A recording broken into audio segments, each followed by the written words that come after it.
Hi, I'm Bill O'Reilly. Thanks for watching us tonight. The big event marking the 50th anniversary of Dr. King's I Have a Dream speech, and that is the subject of this evening's Talking Points memo.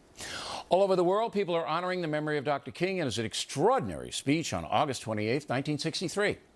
In Washington, hundreds of thousands listened to a variety of talks today, with President Obama as the headliner. President Clinton described the gathering today as an observance of one of the most important days in American history. And that's true.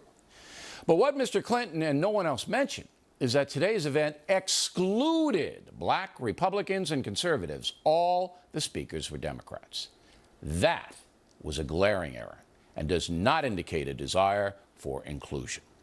Most of the speeches were, however, uplifting and respectful to America, but not all.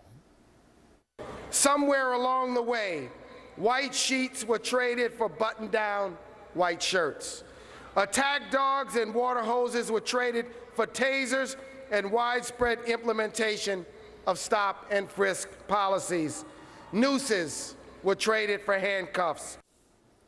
Now, that kind of grievance mongering does the cause of civil rights no good whatsoever, period. The nation's first black president was the star of the day and gave an energetic presentation. He began with a history of Dr. King's speech in Times 50 years ago. Then President Obama turned political. The gap in wealth between races has not lessened, it's grown.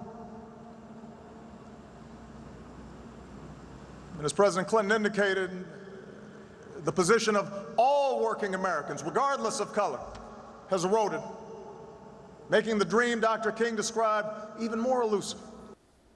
And whose fault is that? The reason working Americans are having such a hard time is twofold. First, Mr. Obama's attempt to manage the economy from Washington. That's largely failed.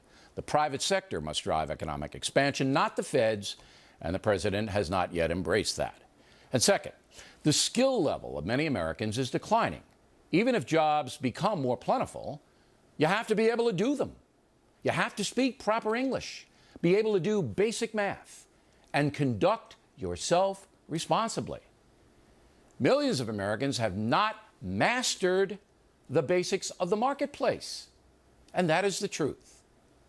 The president then continued his economic theme. The measure of progress for those who marched 50 years ago was not merely how many blacks could join the ranks of millionaires. It was whether this country would admit all people who are willing to work hard, regardless of race, into the ranks of a middle-class life. Now, having worked in corporate America for more than 35 years, I know firsthand that the private sector is seeking minority workers, wants them, recruits them. But they have to perform and have enough educational success to get a shot. There is little institutional bias anymore in this country, and if you practice that, you'll get sued. That being said, there is individual bigotry, but nothing can ever wipe that out entirely. As John McWhorter wrote in the Wall Street Journal today, dwelling on idiots who embrace prejudicial behavior is like dwelling on a world with germs. Accept the fact that some things are always going to be there. Finally, President Obama entered the world of reality. If we're honest with ourselves, we'll admit that during the course of 50 years, there were times when some of us, claiming to push for change, lost our way. The anguish of assassinations set off self-defeating riots.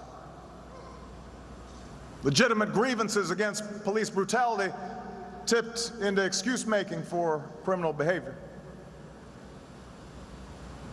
Racial politics could cut both ways, as the transformative message of unity and brotherhood was drowned out by the language of recrimination.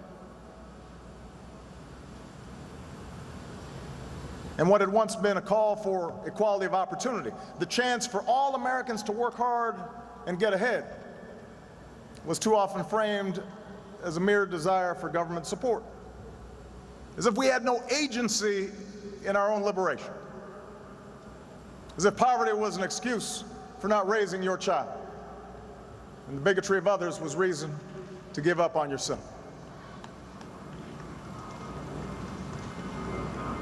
All of that history is how progress stalled. how progress stalled. That was a great statement, accurate and important. Fair-minded Americans want all of their fellow citizens to succeed, and I believe most of us are fair-minded. But self-reliance and hard work is the key to success in life, no matter what color you are. President Obama and many in the civil rights industry believe that government must provide for those who fail, even if it's their own fault they fail. The left wants paternalism, cradle-to-grave protections, and if you oppose that philosophy, there's something wrong with you, and in some cases, it'll accuse you of bigotry. America remains a land of opportunity, but only for those who are honest and responsible. If you are irresponsible, lazy, and/or corrupt, this country can be a tough place. Dr. Martin Luther King Jr. wanted equal opportunity for all. And while that has not been totally accomplished, our system is moving toward it. And finally, I want to end this memo with the words of Congressman John Lewis, who was with Dr. King 50 years ago. We may have come here on different ships, but we all are in the same boat now. So it doesn't matter whether we're black or white, Latinos, Asian American, or Native American, whether we are gay or straight, we are one people, we are one family, we all live in the same house, not just the American house, but the world house. I like that guy. And that's a memo. Next on the Rundown, James Carville and I will debate it.